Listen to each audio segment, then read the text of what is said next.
আজকের গল্প শ্রীনাথ বহুরূপী, শরৎচন্দ্র চট্টোপাধ্যায়। সে দিনটা আমার খুব মনে পড়ে। সারা দিন অবিশ্রান্ত বৃষ্টিপাত হইয়াও শেষ হয় নাই।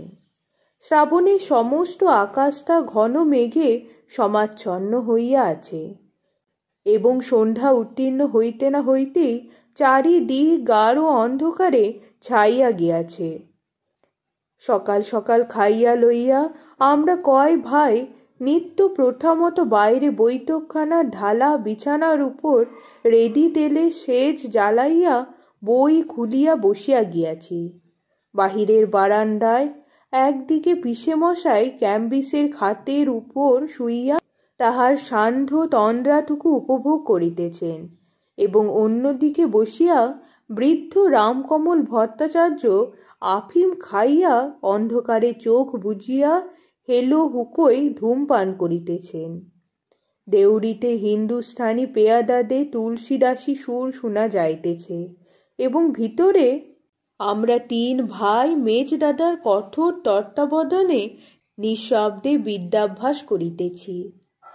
ছোটদা, যতীনদা ও আমি তৃতীয় ও চতুর্থ শ্রেণীতে পড়ি এবং গম্ভীর প্রকৃতি মেজদা বার 2 এন্ট্রান্স ফেল করিবার পর গভীর মনোযোগের সহিত তৃতীয়বারের জন্য প্রস্তুত হইতেছেন। তাহার প্রচণ্ড শাসনে এক মুহূর্ত কাহারও সময় নষ্ট করিবার জো ছিল না। আমাদের পড়ার সময় ছিল 7:30 হইতে 9টা। এই সময়টুকুর মধ্যে কথাবার্তা কহিয়া মেজদার পাশের পড়ার বিঘ্ন না করি এই জন্য তিনি নিজে প্রত্যহ পড়িতে বসিয়াই কাচি দিয়া কাগজ কাটিয়া 20-30 খানি টিকিটের মতো করিতেন।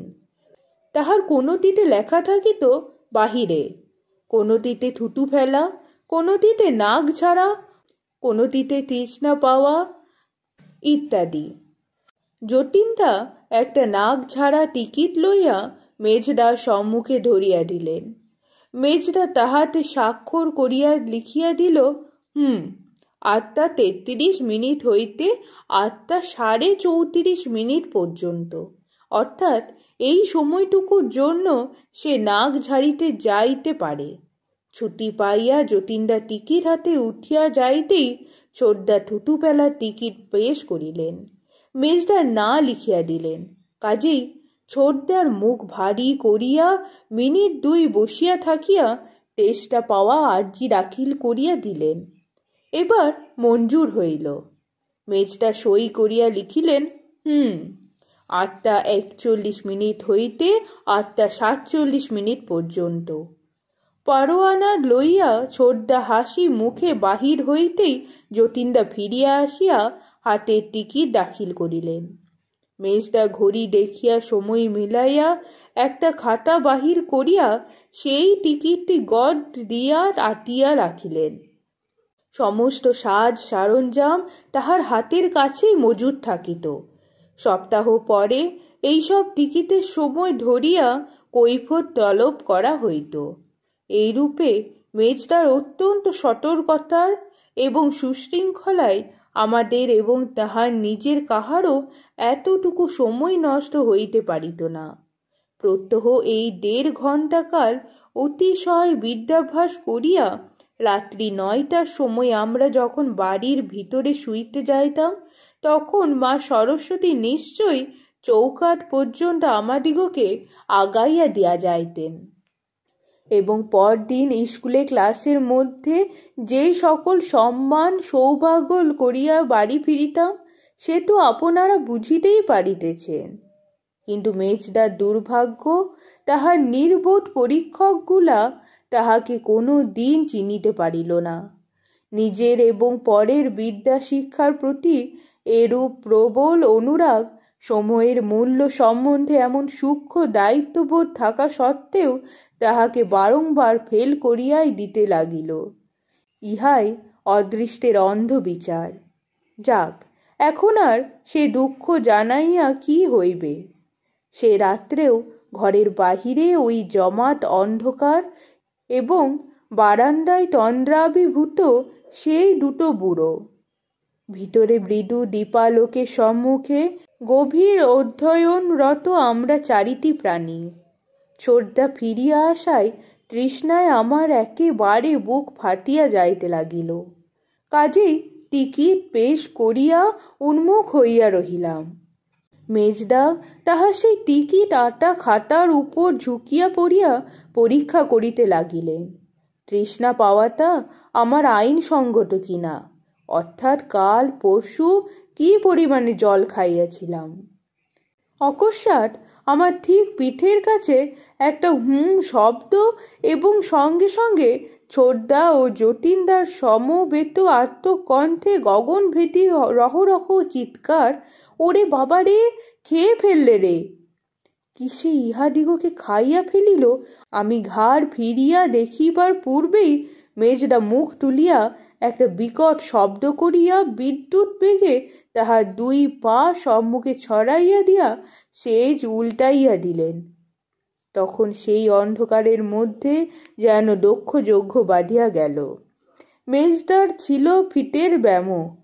তিনি সেই যে করিয়া প্রদীপ উল্টাইয়া চিৎকার করিয়া পড়িলেন, আর খাড়া হইলেন না। ঠেলাঠেলি করিয়া বাহির হইতে দেখি পিসেমশাই তার দুই ছেলেকে বগলে চাপিয়া ধরিয়া তাহাদের অপেক্ষাও তেজে চেঁচাইয়া বাড়ি ফাটাইয়া ফেলিতেছে। এ যেন তীর বাপ বেটার কে কতখানি হাঁ করিতে পারে তারই লড়াই চলিতেছে। এই সুযোগে একটা চোর নাকি ছুটিয়া পালাইতেছিল। দেউড়ির সিপাহীরা তাহাকে ধরিয়া ফেলিয়াছে। পিসেমশাই প্রচণ্ড চিৎকারে হুকুম দিতেছে, আউর মারো, শালাকে আউর ডালো ইত্যাদি। মুহূর্তকাল মধ্যেই আলোয় চাকর বাকরে ও পাশের লোকজনে উঠান পরিপূর্ণ হইয়া গেল। দারোয়ানরা চোরকে মারিতে মারিতে আধমরা করিয়া টানিয়া আলোর সম্মুখে ধাক্কা দিয়া ফেলিয়া দিল। তখন চোরের মুখ দেখিয়া বাড়ি শুদ্ধ লোকের মুখ শুকাইয়া গেল। আরে, এই যে ভট্টাচার্য মশাই! তখন কেহ বা জল, কেহ বা পাখার বাতাস, কেহ বা তাহার চোখে মুখে হাত বুলাইয়া দেয়। ওদিকে ঘরের ভিতরে মেজদাকে লইয়া সেই ব্যাপার। পাখার বাতাস ও জলের ঝাপটা খাইয়া রামকমল প্রকৃতিস্থ হইয়া ফুপাইয়া কান্দিয়া উঠিলেন। সবাই প্রশ্ন করিতে লাগিল, আপনি অমন করে ছুটছিলেন কেন? ভট্টাচার্য মশাই কাঁদিতে কাঁদিতে কহিলেন, বাবা, বাঘ নয়, সে একটা মস্ত ভাল্লুক লাফ মেরে বৈঠকখানা থেকে বেরিয়ে এলো। ছোটদা ও যতীনদা বারংবার কহিতে লাগিল, ভালুক নয় বাবা, একটা নেকড়ে বাঘ করে ল্যাজ গুটিয়ে পাপোশের উপর বসেছিল। মেজদা চৈতন্য হইলে তিনি নির্মিলিত চক্ষে দীর্ঘশ্বাস ফেলিয়া সংক্ষেপে কহিলেন, দি রয়্যাল বেঙ্গল টাইগার। কিন্তু কোথায় সে? মেজদার দি রয়্যাল বেঙ্গলই হোক আর রামকমলের মস্ত ভাল্লুকই হোক, সে আসিলেই বা কি রূপে, গেলই বা কোথায়? এতগুলো লোক যখন দেখিয়াছে তখন সে কিছু একটা বটেই। তখন কেহ বা বিশ্বাস করিল, কেহ বা করিল না, কিন্তু সবাই লণ্ঠন লইয়া ভয় চকিত নেত্রে চারিদিকে খুঁজিতে লাগিল। অকস্মাৎ পালোয়ান কিশোরী সিং উহ বৈঠা বলিয়াই এক লাফে একেবারে বারান্দার উপর। তারপর সেও এক ঠেলাঠেলি কাণ্ড। এতগুলো লোক সবাই একসঙ্গে বারান্দায় উঠিতে চায়, কাহারও মুহূর্ত বিলম্ব সয় না। উঠানের এক প্রান্তে একটা ডালিম গাছ ছিল। দেখা গেল তাহারই ঝোপের মধ্যে বসিয়া একটা বৃহৎ জানোয়ার, বাঘের মতোই বটে। চক্ষের পলকে বারান্দা খালি হইয়া বৈঠকখানা ভরিয়া গেল। জনপ্রাণী আর সেখানে নাই। সেই ঘরের ভিতরের মধ্য হইতে পিসেমশায়ের উত্তেজিত কণ্ঠস্বর আসিতে লাগিল, সরকি লাও, বন্দুক লাও। আমাদের পাশের বাড়ির গগনবাবুদের একটা মুঙ্গেরি গাদা বন্দুক ছিল। লক্ষ্য সেই অস্ত্রটার উপর। লাও তো বটে, কিন্তু আনে কে? ডালিম গাছটা যে দরজার কাছেই, এবং তাহারই মধ্যে যে বাঘ বসিয়া। হিন্দুস্থানীরা সাড়া দেয় না। তামাশা দেখিতে তাহারা বাড়ি ঢুকিয়াছিল। তাহারাও নিস্তব্ধ। এমনি বিপদের সময়ে হঠাৎ কোথা হইতে ইন্দ্র আসিয়া উপস্থিত। সেই বোধ করি সম্মুখে রাস্তা দিয়া চলিয়াছিল। হাঙ্গামা শুনিয়া বাড়ি ঢুকিয়াছে। নিমেষে শত কণ্ঠ চিৎকার করিয়া উঠিল, ওরে বাঘ বাঘ, পালিয়ে আয় রে ছোড়া, পালিয়ে আয়।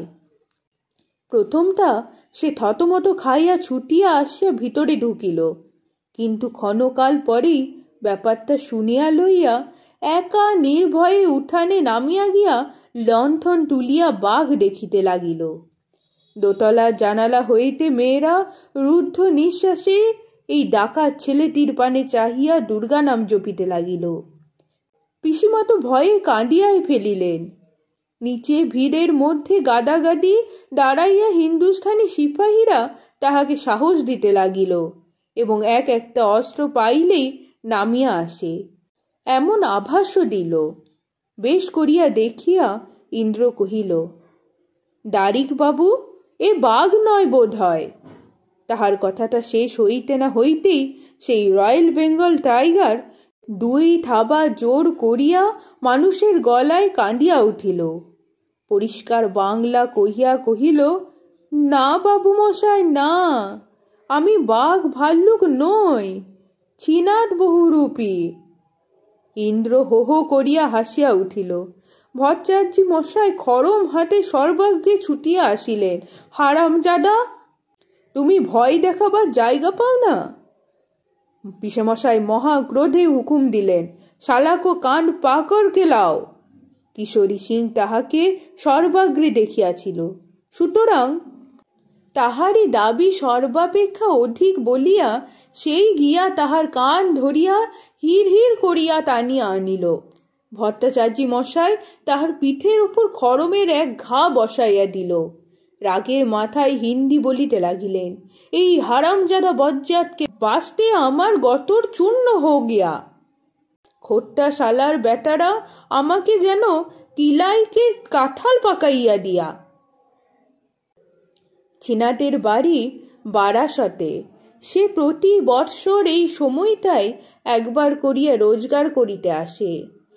কালও এ বাড়িতে সে নারদ সাজিয়া গান শুনাইয়া গিয়াছিল। সে একবার ভট্টাচার্যদের, একবার পিসেমশায়ের পায়ে পড়িতে লাগিল। কহিল, ছেলেরা অমনি করিয়া ভয় পাইয়া প্রদীপ উল্টাইয়া মহামারী কাণ্ড বাঁধাইয়া তোলায় সে নিজেও ভয় পাইয়া গাছের আড়ালে গিয়া লুকাইয়াছিল। ভাবিয়াছিল একটু ঠান্ডা হইলেই বাহির হইয়া তাহার সাজ দেখাইয়া যাইবে। কিন্তু ব্যাপার উত্তর উত্তর এমন হইয়া উঠিল যে তাহার আর সাহসে কুলাইল না। ছিনাট কাকুতি মিনতি করিতে লাগিল, কিন্তু পিসেমশাইয়ের রাগ পড়ে না। পিসিমা নিজে উপর হইতে কহিলেন, তোমাদের ভাগ্যি ভালো যে সত্যিকারের বাঘ ভাল্লুক বার হয়নি। যে বীর পুরুষ তোমরা আর তোমার দারোয়ানরা। ছেড়ে দাও বেচারিকে, আর দূর করে দাও ওই দেওরির খোট্টাগুলোকে। একটা ছোট ছেলের যা সাহস, একবারই লোকের তা নেই। পিসেমশাই কোনো কথাই শুনিলেন না, বরং পিসিমার এই অভিযোগে চোখ পাকাইয়া এমন ভাব ধারণ করিলেন যে ইচ্ছা করিলে তিনি এই সকল কথার যথেষ্ট সদুত্তর দিতে পারেন। কিন্তু স্ত্রীলোকের কথার উত্তর দিতে যাওয়াই পুরুষ মানুষের পক্ষে অপমানকর। তাই আরও গরম হইয়া হুকুম দিলেন, উহার ল্যাজ কাটিয়া দাও। তখন তাহার সেই রঙিন কাপড় জড়ানো সুদীর্ঘ খড়ের ল্যাজ কাটিয়া লইয়া তাহাকে তাড়াইয়া দেওয়া হইল। পিসিমা উপর হইতে রাগ করিয়া বলিলেন, রেখে দাও, তোমার ওটা অনেক কাজে লাগবে।